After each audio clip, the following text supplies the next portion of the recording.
Hello everyone, ఎలా ఉన్నారు అందరూ? నేనైతే చాలా బాగున్నా. మా మమ్మీ వాళ్ళ ఇంటికి వచ్చాను ఒక 2-3 డేస్ ఉండి వెళ్దామని. అట్లా మా మమ్మీ వాళ్ళది అయితే విలేజ్ అనమాట. సో ఇక్కడ ఎలా ఉంటుంది, నేను ఏం చేస్తాను అదంతా చూపిద్దాం అనుకుంటున్నా. So let's watch. నేనైతే జస్ట్ ఇప్పుడే లేచి బ్రష్ చేస్తున్నాను బిల్డింగ్ మీదకి వచ్చి. మార్నింగ్ 7కి వెదర్ చూడండి, చాలా హీట్ ఉంది. మొత్తం తెల్లారిపోయింది, అసలు కొంచెం కూడా చీకట్లేదు. మా బిల్డింగ్ మీద నుంచి చూస్తే మొత్తం చుట్టూ చేన్లు, పొలాలు అన్నీ అవే కనిపిస్తాయి. ఎక్కువ వెనకాల మొత్తం అవే ఉంటాయి.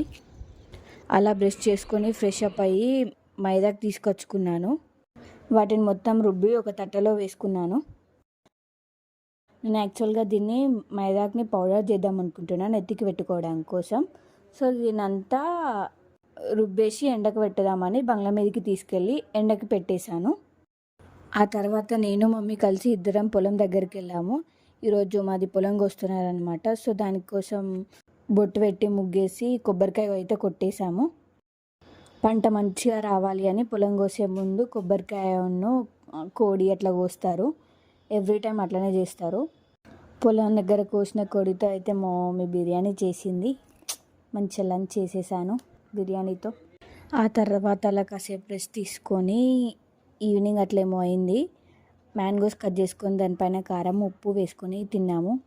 చాలా బాగుంటుంది కదా అట్లా తింటుంటే.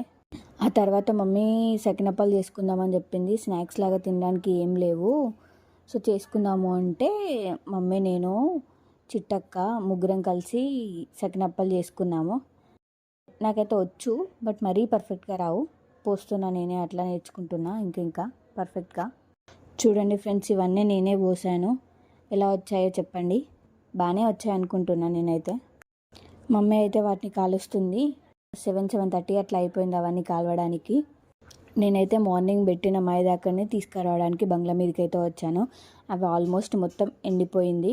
దాన్ని మన చేతులతోనే వీలైనంత వరకు పౌడర్ చేయడానికి ట్రై చేశాను. దాన్ని హ్యాండ్తో అలా పౌడర్ లాగా చేశాక మళ్ళీ కొంచెం ఉంటుందిగా, దాన్ని మిక్సీ పట్టి మొత్తంగా పౌడర్ చేసేసాను.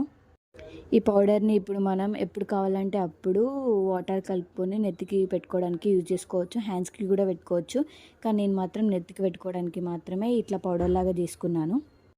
అంతే, అక్కడికైతే ఆ డే ఎండ్ అయిపోయింది. నెక్స్ట్ డే మార్నింగ్ లేచాను, ఫ్రెష్ అప్ అయ్యాను.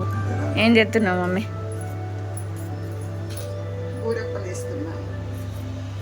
అందుకు ఎత్తున్నా బూరప్పలు. ఇప్పుడు తర్వాత మమ్మీ బూరప్పలు చేసింది. యాక్చువల్గా అయితే బుద్ధి పుట్టినప్పుడు బూరప్పలు చేసుకోవద్దు అని అంటారు, కానీ మా మమ్మీ నేను వచ్చాను కదా చేసుకోవచ్చు ఏం కాదు అని చేసింది. నాకు చాలా ఇష్టం, మంచిగా తినేసాను నేనైతే. ఒక సైడ్ పిండి తట్టుకొని పెట్టుకుంది, ఒక సైడ్ స్వీట్ అన్నీ పక్కకి పెట్టుకొని ఒకటే చేసుకొని ఒకటే కాలుస్తుంది మమ్మీ అయితే. నేనేం హెల్ప్ చేయలేదు మమ్మీకి, కానీ అన్ని బూరప్పలు అయిపోయాక తినడంలో మాత్రం హెల్ప్ చేశాను. మంచిగా తిని పెట్టాను. చిన్నప్పుడు మమ్మీని అడిగితే ఎప్పుడు పడితే అప్పుడు బూరప్పలు చేసుకోవద్దు అని చెప్పేది. ఇప్పుడైతే ఛాన్స్ దొరికింది, నేను నచ్చినని చేసుకోవచ్చని.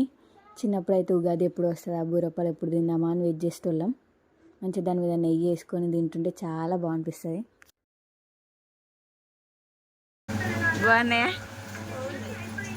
మధ్యాహ్నం అయిపోయింది, లంచ్ చేశాను. మమ్మీ జగిత్యాల వెళ్ళినప్పుడు పైనాపిల్ తీసుకొచ్చిండే, దాన్ని కట్ చేసుకొని దానిపైన సాల్ట్ వేసుకొని తింటున్నాము. నార్మల్గా చాలామందికి పైనాపిల్ జ్యూసెస్ ఇష్టం, కానీ ఇట్లా తినడం ఇష్టం ఉండదు. బట్ నాకు దీనిపైన సాల్ట్ వేసుకొని తినడం చాలా ఇష్టం. ఆ తర్వాత ఈవినింగ్ 4:30 అట్లా నేను కరీంనగర్ వెళ్ళిపోతా అన్నాక డాడీ నన్ను ధర్మారం దాకా కార్లో డ్రాప్ చేశారు. ధర్మారంలో బస్సు ఎక్కించారు నన్ను. బస్సు అయితే ఎక్కేసా. ఈవినింగ్ 6:30 ఏమో అట్లా అవుతుంది. నేను కరీంనగర్కి రీచ్ అయ్యాను. ఇంటికి వెళ్ళాక తన రియాక్షన్ చూడాలి, నన్ను మిస్ అయ్యిందో లేదో. ఆల్మోస్ట్ 3 months దాకా అనుకుంటా అసలు ఎటు వెళ్ళినా ఇద్దరమే పోయినాం. ఒకరోజు కూడా ఇట్లా వదిలేలేము. ఇప్పుడు 3 days మమ్మీ దగ్గరికి వెళ్ళొచ్చాను. చూడాలి రియాక్షన్ ఏమిస్తాడు. నేను వచ్చేసా. ఇప్పుడే మిస్ అయినావా నన్ను? 3 days నేనంటే నీకు ఎందుకు అంత ఇష్టం? మొదటి నుంచి మీరంటే విపరీతమైన పాజిటివ్ వైబ్రేషన్స్ నాకు. That's all for today. Thank you everyone for watching my video. ఈ వీడియో మీకు నచ్చితే లైక్ చేయండి, షేర్ చేయండి, సబ్స్క్రైబ్ చేయండి. Thank you all. Bye bye.